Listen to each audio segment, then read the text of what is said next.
What?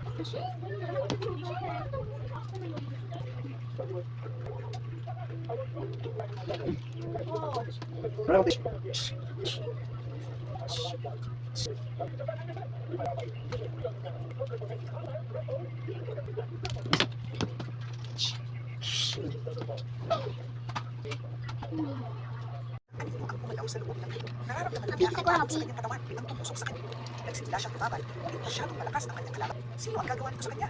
Ang OFW na bagong puti, pinaslang sa pagnanakaw ni Merly kay Aling Ray, na tila nagbigay sa kanya ng leverage. Leverage. Pinipilit niyang kumbinsihin si Merly na bumalik sa bigay ang lahat ng kanyang naipon. Gagawin niya ang pera para makatakas kay Merly at para sa kinabukasan ni Junior Ting.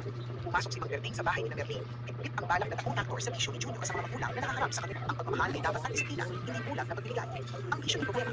Kung sana ay may mas magandang solusyon na nakita, ang desesperadong hakbang, effort at pag-asa na nagtiwala. Ang 20 taon ng identidad ay mahalaga sa lahat ng pinaghirapan. Ang takot na umuwi ng walang matinding presyon na nararanasan ng maraming OFWs. Ang panlipunang ekspektasyon na ang isang OFW ay dapat maging matagumpay ay nagtutulak sa Lumipas ang 2 araw ng 10 Agosto 19, isang fax ang dumating sa opisina ng Tagaytay Police. Mabilis na kinuha ni Sergeant Hanpo ng mga nawawala. Elena Reyes, gabing pinataon na pala. Sinong nag-report? Ang asawa niya, si Jose Joey Reyes. Ang trabaho, kapitan ng isang malaki. Susubukan ko kung mag-download ng tala.